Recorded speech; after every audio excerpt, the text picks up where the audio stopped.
அனைவருக்கும் வணக்கம். மீண்டும் ஒரு புதிய வீடியோவில் உங்களை சந்திக்க வச்சு மிக மகிழ்ச்சி அடைகிறேன்.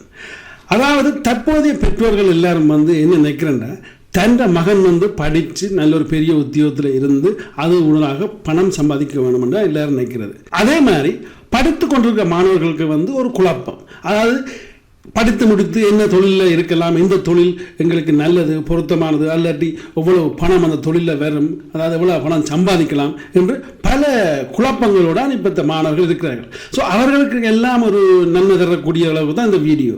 அதாவது இதில் நான் 9 தொழில் செலக்ட் பண்ணி வச்சிருக்கிறேன். அந்த 9 தொழிலையும் அது டாப் சம்பளம். அந்த சம்பளம் இந்த 9மே டாப் சம்பளம் தான். அதுலேயும் எது டாப் என்றதை பார்க்க போகிறோம். அது உங்களுக்கு பிரயோஜனப்படும். அதை விட இந்த 9 தொழிலில் சில நேரத்தில் நீங்கள் 600 இந்த தொழிலில் இருக்கலாம். அப்படி இருந்தால் உங்களுக்கு கிடைக்கிற சம்பளம் நியாயமானதா என்று நீங்கள் பார்க்கலாம். இது ஜெர்மனில் கொடுக்கப்படுற சம்பளம், ஐரோப்பாவிலையும் கிட்டத்தட்ட இதே மாதிரி தான் சொல்லலாம். ஸோ அடுத்தது நீங்கள் என்னென்னா, நீங்கள் இந்த தொழிலில் இருந்தால் உங்களுக்கு என்ன சம்பளம் கிடைக்குது. ஓகே, உங்களை சிலர் சம்பளத்தை சொல்ல விரும்புகிறதில்ல.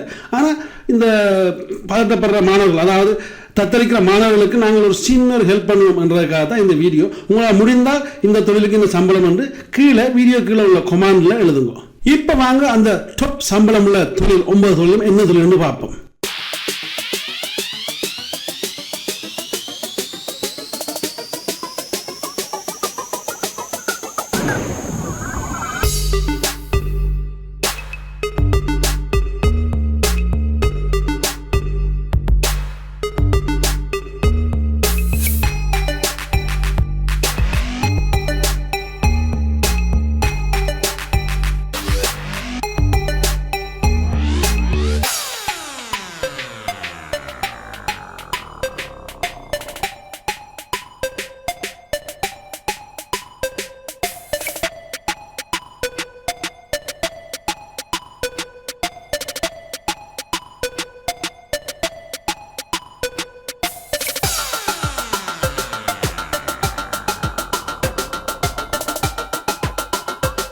இப்போ நீங்கள் இந்த தொழில் எல்லாத்தையும் பார்த்துருப்பீங்க.